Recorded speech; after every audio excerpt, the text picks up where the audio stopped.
भिवानी के सुई गांव में राष्ट्रपति रामनाथ कोविंद का जोरदार स्वागत। राष्ट्रपति ने 25 करोड़ की विकास योजनाओं का किया लोकार्पण। सीएम मनोहर लाल ने भी सुई गांव को दी बड़ी सौगात।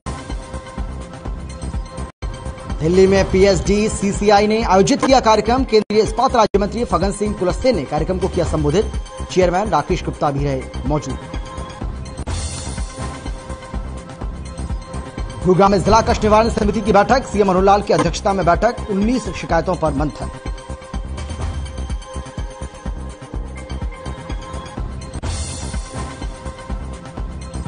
प्रदेश में स्कूल खोलने को लेकर बोले शिक्षा मंत्री कल्पार गुर्जर। 1 दिसंबर से पूरी क्षमता के साथ खुलेंगे स्कूल। 1 जनवरी से शुरू होगा मिड डे मील।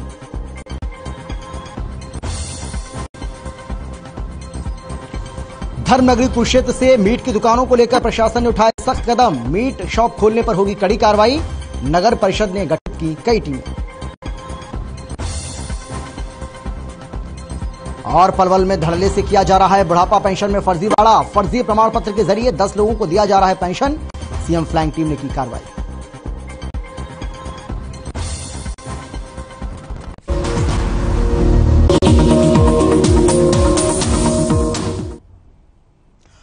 नमस्कार, हमारी इस खास पेशकश में आपका स्वागत है। आपके साथ मैं हूं अमित शर्मा।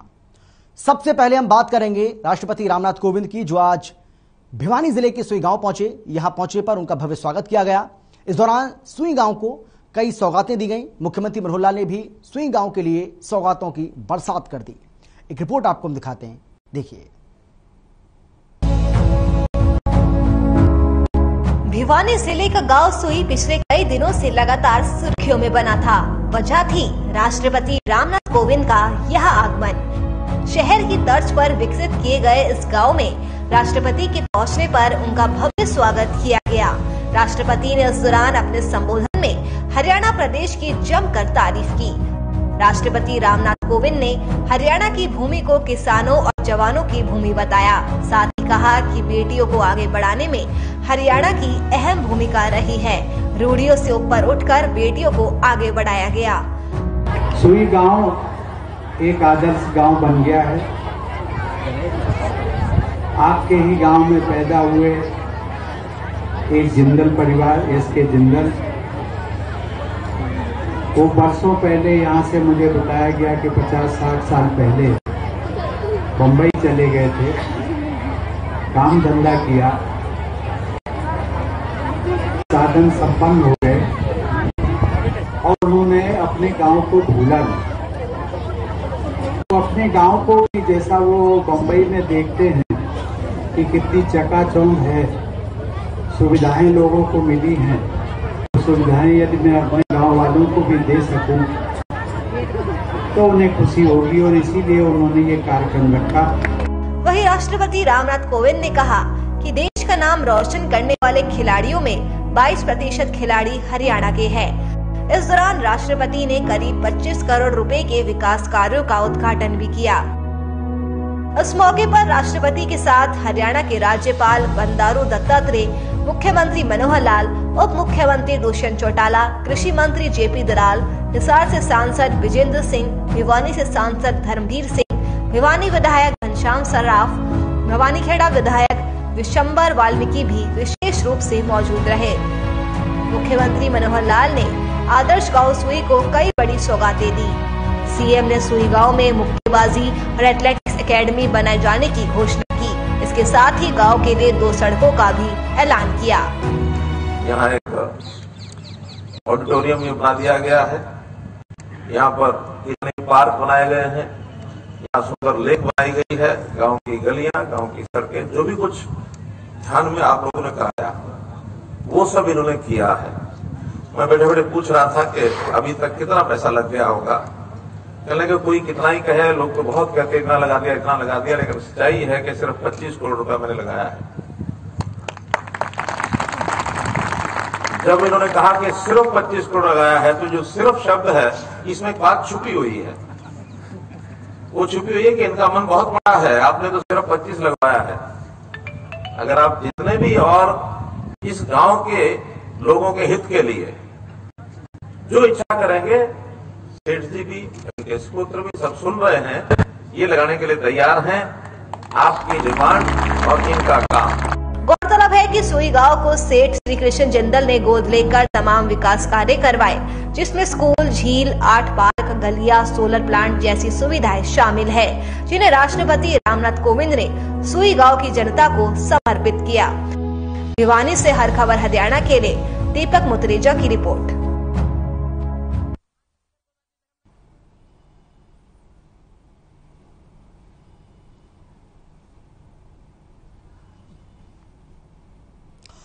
वहीं धर्मनगरी कुरुक्षेत्र के नगर परिषद एरिया में मीट की बिक्री पर पाबंदी के बावजूद यहां धड़ल्ले से मीट की बिक्री हो रही है, लेकिन अब नगर परिषद ऐसे दुकानदारों पर कार्रवाई करेगा जो आदेशों की अवहेलना कर रहे हैं। रिपोर्ट देखिए।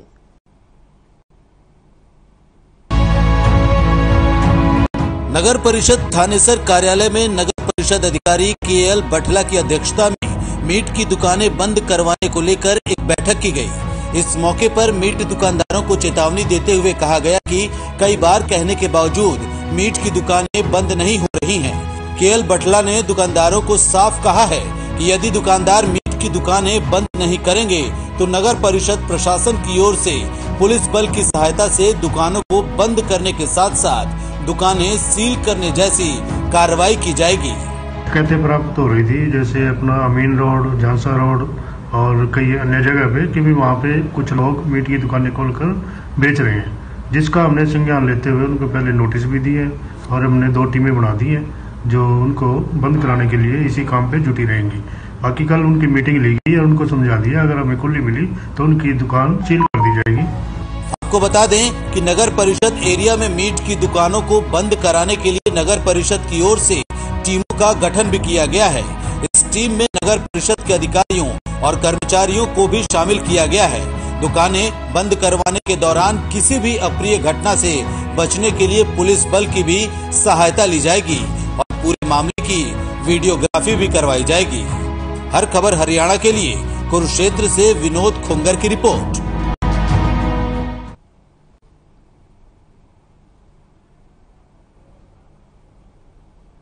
नगर परिषद थानेसर कार्यालय में नगर परिषद अधिकारी केएल बठला की अध्यक्षता में मीट की दुकानें बंद करवाने को लेकर तो धर्मनगरी कुरुक्षेत्र में किस तरीके से आदेशों की अवहेलना की जा रही है, ये यहाँ पर आपने इस रिपोर्ट के जरिए देखा। कई बार अब नगर परिषद इसको लेकर बेहद सख्त हो गया। प्रशासन की ओर से ये साफ कहा गया है कि धर्मनगरी में आदेशों की अगर अवहेलना की गई तो उनके खिलाफ कार्रवाई की जाएगी। जो दुकानदार धड़ल्ले से यहाँ पाबंदी होने के बावजूद मीट की बिक्री कर रहे हैं, मीट पर पाबंदी है उसके बावजूद भी यहाँ बिक्री हो रही है, और इसी को लेकर अब नगर परिषद की ओर से कई टीमों का गठन किया गया है, जिसमें साफ तौर पर कहा गया है कि आदेशों की अगर अवहेलना होती है, आदेशों का अगर पालन नहीं होता है तो सख्त कार्रवाई ऐसे लोगों के खिलाफ, उन व्यापारियों के खिलाफ की जाएगी जो धड़ल्ले से मीट बेच रहे हैं।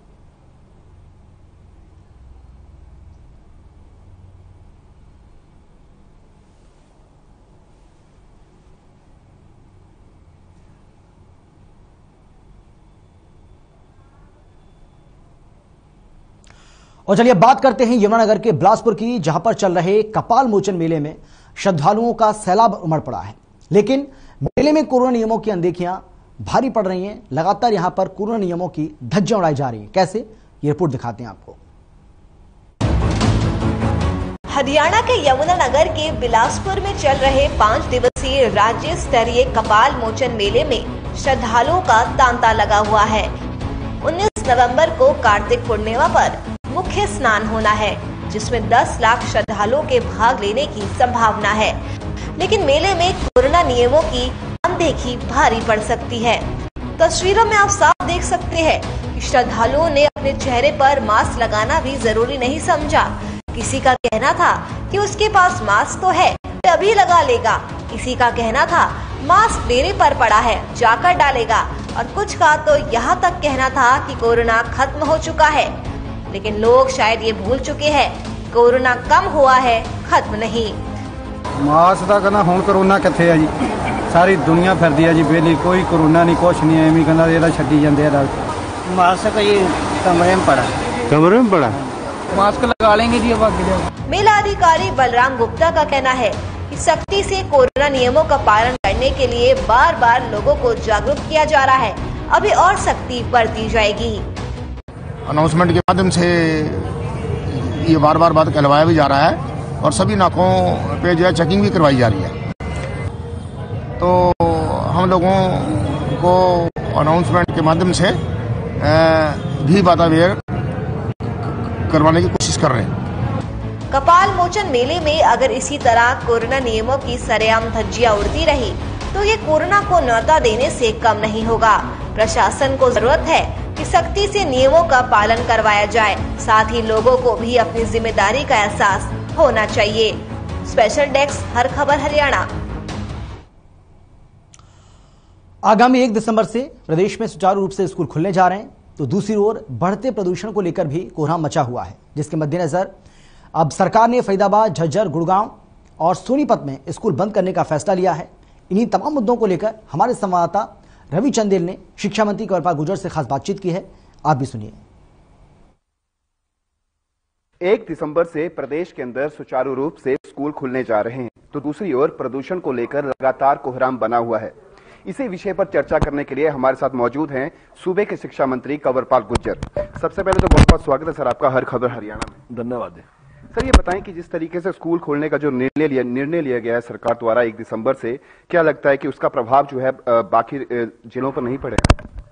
नहीं, ऐसा कोई प्रभाव नहीं। एनसीआर में जो जिले हैं, बिल्कुल जो दिल्ली से सटते हुए जिले हैं, चाहे उसमें फरीदाबाद है, गुड़गांव है, झज्जर है, रोहतक है, तो निश्चित तौर से वहाँ पॉल्यूशन का असर है और उसको ही देखते इन 4 जिलों में हमने निर्णय लिया कि स्कूलों को बंद करेंगे। बाकी पूरे हरियाणा में उसका कोई असर इस प्रकार से नहीं है। और वैसे भी हमने स्कूल खोल ही रखे थे पहले से भी। हमने देश में शायद सबसे पहले स्कूल हम नहीं खुले हैं और वो 50% कैपेसिटी के साथ खोल रखे थे। 50% ही टाइम था और 50% ही बच्चे थे। अब हम फुल कैपेसिटी के साथ स्कूल खोलने जा रहे हैं और निश्चित रूप से वो जिस प्रकार से पिछला हमारा जो तजुर्बा है वो पूरी तरीके से सफल रहा है और आने वाले टाइम में भी सफल रहेगा। सर, ये बताएंगे जिस तरीके से जो एनसीआर के अंतर्गत आने वाले जिले हैं उनका क्या कोई संशय बने रहेगा उन पे, या फिर जो सुप्रीम कोर्ट से जो आदेश आएंगे उसके बाद निर्णय बदला जाएगा? नहीं, देखिए अभी जिस प्रकार से पॉल्यूशन है उसके दृष्टिगत दिल्ली में तो सारे स्कूल बंद कर दिए, तो हमारे भी 4 जिले जो हैं बिल्कुल आसपास हैं उनके, तो वो केवल स्कूल बंद किए गए और जिस प्रकार की जरूरत होगी समय के अनुसार उस प्रकार का निर्णय लिया जाएगा। अगर पॉल्यूशन कम होता है तो निश्चित तौर स्कूल खोल लेंगे। सर, मिड डे मील को लेकर संशय बना हुआ है। जिस तरीके से मिड डे मील वर्कर्स का कहना है कि कोरोना के बाद से लेकर अब तक जो है सारी व्यवस्थाएं जो है वो सुचारू रूप से खोल दी गई हैं क्रमानुसार, लेकिन उनका भी रोजगार है, उनके भी बच्चे हैं, उनको भी पालन पोषण की जरूरत है, तो उनका अभी तक जो है मिड डे मील वर्कर्स के लिए कोई निर्णय नहीं लिया गया। उसके लिए क्या सरकार उनके बारे में क्या सोच रही है? देखिए अभी देश में बहुत स्टेट तो ऐसे हैं जो स्कूल खोलने लगे। अभी हमने सबसे पहले स्कूल खोले और पहली से लेकर 12वीं तक स्कूल हमने खोल दिए और अभी जो भोजन की व्यवस्था है वो हमने कहा है कि अभी जो बच्चे हैं वो जो लंच है घर से लेके आएंगे, लेकिन 1 जनवरी से हम मिड डे मील शुरू करने वाले हैं, तो जल्दी 1 जनवरी से शुरू कर देंगे। सुपर हंटर स्कीम के तहत आप कुछ बता रहे थे उसके बारे में जिक्र हुआ था कि काफी सक्सेस रेट जो है वो काफी हाई जा रहा है। सुपर हंटर जो पॉलिसी लेकर आए थे उसके बारे में बताएं। हाँ, उसमें काफी अच्छे परिणाम आए हैं। पिछली बार भी हमारे 25 बच्चे जो थे वो आईआईटी में सिलेक्ट हुए थे और अब की बार हमारे 28 बच्चे जो हैं वो आईआईटी में उनकी सिलेक्शन हुई है और अभी नीट का रिजल्ट आया है तो उसमें भी 24 बच्चे जो हैं हमारे पास हुए हैं और 7 बच्चे हमारे टॉपर हैं 24 में से, जिनका एडमिशन जो है वो एम्स में होगा और बाकी का एमबीबीएस में जो हमारे कॉलेज में एडमिशन होगा। नेता प्रतिपक्ष भूपेंद्र सिंह हुड्डा ने आरोप लगाए हैं कि जिस तरीके से सरकार जो पॉलिसीज लेकर आ रही है उसमें यूनिवर्सिटीज की ऑटोनॉमी को खत्म करने का प्रयास किया जा रहा है। सारी पावर जो है वो सरकार अपने हाथ में लेने के प्रयास कर रही है, उसके बारे में क्या कहेंगे? नहीं, इस प्रकार का कोई प्रयास नहीं है और जो हरियाणा एजुकेशन काउंसिल है उसने भी अभी बैठक वीसी के साथ की है और हम एचपीएससी जो है निश्चित तौर से रिटन टेस्ट उनका लेगी, लेकिन उसके बाद एक कमेटी गठित कर दी गई और उसके चेयरमैन जो है जो यूनिवर्सिटी का वीसी है वही इसका चेयरमैन रहेगा। 2 मेंबर एचपीएससी के होंगे और 1 मेंबर सरकार की तरफ से होगा और 1 मेंबर यूनिवर्सिटी की तरफ से होगा, तो वो इनका इंटरव्यू लेंगे, उनकी तरफ से सिलेक्शन होगी। तो मैं समझता हूँ उसमें ज्यादा फेयर भी होगा काम और क्योंकि एचपीएससी का अनुभव जो है वो बहुत ज्यादा है तो निश्चित तौर से हमें अच्छे प्रोफेसर मिलेंगे। सर, जो रिक्त पद हैं उसके बारे में बताएं। लगातार जो है विपक्ष भी आरोप लगा रहा है और ये देखा भी जा रहा है कि बहुत से स्कूलों में यूं कहें कि मेजॉरिटी ऑफ द स्कूल्स जो है वहां पे जो पोजीशंस है वो वैकेंट है। उसको लेकर क्या कुछ सरकार जो है कोई भर्ती निकालने जा रही है, उसके बारे में बताएं। देखिए, हमने एचपीएससी को भी और एचएससी को भी दोनों को लिख दिया और उनकी काफी संख्या मैंने लिख के उनको दे दी है। मेरे पास एग्जैक्ट तो नहीं है इस टाइम, लेकिन वो मैंने लिख के दे दी और जल्दी मैं समझता हूँ उस पर कार्रवाई की जाएगी। और इसमें काफी कुछ जो था वो कोरोना की वजह से भी हमारी, क्योंकि स्कूल भी बंद रहे, उसकी वजह से भी एक समस्या आई। आने वाले टाइम में जल्दी हम जो ये कमी है इसको दूर करने का पूरा प्रयास करेंगे। सर, अगर प्राइवेट स्कूलों की बात की जाए तो प्राइवेट स्कूलों का कहना है कि जिस तरीके से कोरोना के दौरान जो है सरकार ने जो दिशा निर्देश थे हमें पारित किए गए थे, हमने उनका पूरी तरीके से मानना किया। लेकिन अब जो हालात बने हुए हैं 134A के तहत जो बच्चे प्राइवेट स्कूलों में पढ़ रहे हैं, उनकी बीते 5 वर्षों की फीस जो है वो सरकार ने अभी तक उनको पे नहीं करी है। तो ऐसे हालातों में प्राइवेट स्कूलों का जो एक तरीके से जो कार्य प्रणाली है उस पर काफी ज्यादा फर्क पड़ रहा है। देखिए, इसके लिए हमने उनको कह दिया कि वो ऑनलाइन अप्लाई कर दें। उसके लिए जितने भी उनके पास बच्चे थे जिनकी फीस नहीं है, तो जल्दी हम उनकी फीस की पेमेंट उनको दे देंगे स्कूलों को। सर, सूरजकुंड मेले की बात करें तो इस बार क्या कुछ खास रहेगा सूरजकुंड मेले में, और किन दिशा निर्देशों के तहत जो है वो सूरजकुंड मेले का आयोजन किया जाएगा? देखिए, पिछले समय में कोरोना की वजह से जो सूरजकुंड मेला है वो बंद रहा है, लेकिन अब स्थिति पूरी तरीके से सामान्य है। तो इसलिए सरकार ने फैसला लिया कि 4 फरवरी से लेकर 20 फरवरी तक जो है वो सूरजकुंड मेले का आयोजन किया जाएगा। और जिस प्रकार से पहले करते थे बिल्कुल उसी प्रकार से सब कुछ वैसा ही रहेगा। और जितने भी स्टेट हम पहले भी जो बाहर के देश थे उनको इनवाइट करते थे उनको भी करेंगे। और अब की बार जो हमारा थीम स्टेट है वो जम्मू कश्मीर है, और बाहर से जो देश है उनमें से हमारा यूके जो है हमारा मुख्य पार्टनर है। दिशा निर्देश खास तौर पे कोरोना के मद्देनजर दिशा निर्देशों की खास, अब एयरपोर्ट से आएंगे, यहाँ पे आना है, बहुत बबल, क्या कुछ ऐसी तैयारियां की गई हैं जिस तरीके से एयर बबल की बात हो रही है? दूसरे कंट्री से अगर कोई यहाँ पे आता है तो एयर बबल भी, बहुत सारे दिशा निर्देश होते हैं कोरोना के अंतर्गत आने वाले, क्या उन्हें भी उन दिशा निर्देशों की पालना करनी होगी, या फिर जिस तरीके से आपने बताया कि वो जैसे आ रहे हैं उसी तरीके से आते रहेंगे? नहीं, दिशा निर्देश की पालना तो खैर सभी को करनी पड़ेगी, मेले की वजह से इसमें कोई छूट तो नहीं है। तो लेकिन वो स्वाभाविक है, अब तो सभी जगह जहां भी जाते हैं सब लोग उनका पालन कर ही रहे हैं, उनमें कोई समस्या नहीं है। और मैक्सिमम लोगों को वैक्सीन लग चुकी है, जैसे हमारे देश में भी 100 करोड़ से ज्यादा लोगों को वैक्सीन लग चुकी है, तो बाहर के देशों में बहुत लोगों को लग चुकी है वैक्सीन, कोई अब समस्या उस प्रकार की नहीं है। जी, तो ये थे हमारे साथ शिक्षा मंत्री कंवरपाल गुर्जर, जिन्होंने कहा कि आगामी 1 दिसंबर से स्कूल खुलने जा रहे हैं और नए वर्ष से यानी कि 1 जनवरी से मिड डे मील वर्कर्स भी वापस एक बार काम पर लौटेंगे। बढ़ती महंगाई को लेकर कांग्रेस की ओर से पदयात्रा निकाली गई और इस पदयात्रा के दौरान कांग्रेस के पूर्व मंत्री विजेंद्र कादियान ने हर खबर से विशेष बातचीत की है और बीजेपी सरकार को जमकर घेरा। लेकिन महंगाई आए जाते और आज इसी को लेकर आम आदमी पर जो महंगाई की मार पड़ रही है उसे लेकर आज कांग्रेस जो है पदयात्रा निकाल रही है। विजेंद्र कादियान के नेतृत्व में ये यात्रा निकाली जा रही है। हमारे साथ कादियान जी यहाँ पर मौजूद है हर खबर हरियाणा के साथ। विजेंद्र जी, आज महंगाई के मुद्दे पर कांग्रेस सड़कों पर उतर आई है। ऐसा है कि आज आप भी देख रहे हैं कि कोई भी वर्ग इस प्रदेश की और केंद्र की सरकार से खुश नहीं है। और जो भाव डीजल, पेट्रोल, गैस, जिसके लिए ये पार्टी बात करती थी कि हम गैस के ये सिलेंडर फ्री देंगे, गैस सस्ती देंगे, सब्सिडी देंगे, इन्होंने कुछ भी नहीं किया। सिर्फ भाव बढ़ाने के अलावा इस बीजेपी की सरकार ने कुछ किया नहीं।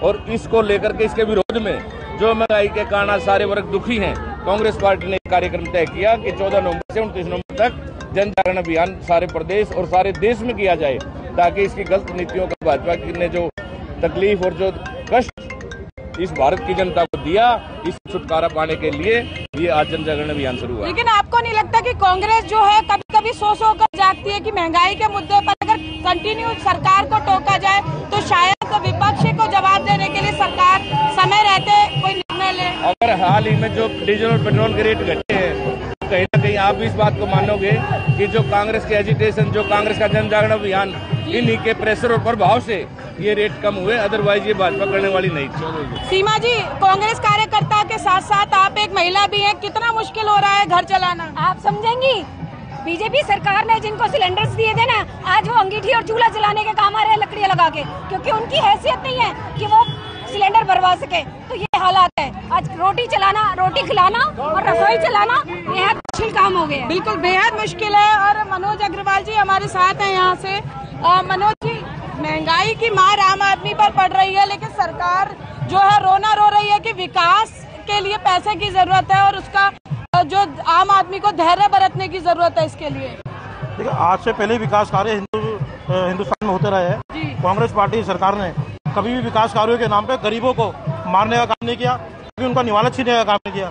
आज महिलाओं को देखिए परेशान है, रसोई चलाने, एक घरेलू जो जरूरत की चीजें होती है, खाने पीने की चीजें होती है, आज हर सबके भाव बढ़ रहे हैं। पेट्रोल डीजल कहाँ पहुँच गया यहाँ पर सब आपको बताइए। हमारे टाइम पे क्रूड ऑयल कितना महंगा हुआ करता था। लेकिन सरकार कहती है पेट्रोल डीजल इसलिए बढ़ रहे हैं क्योंकि कांग्रेस की सरकार थी तो बहुत कर्ज छोड़ के गई है। ये सब जो बीजेपी का ना दिखावा, जो झूठ बोलने का जो प्रोपेगेंडा है, पब्लिक को बेवकूफ बनाकर जो लोग राजनीति कर रहे हैं वो बहुत ही गलत है। ऐसा कुछ भी नहीं है। जो कर्ज कांग्रेस पार्टी सरकार पे हाँ, उससे आज वो कर्ज डबल हो चुका है। बिल्कुल, देखिए महंगी रसोई, महंगा तेल, भाजपा सरकार हो गई फेल।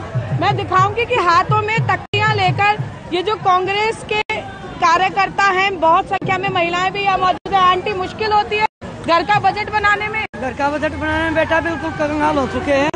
मैं गैस महंगी कर दी, बिजली महंगी कर दी, डीजल पेट्रोल महंगा कर दिया।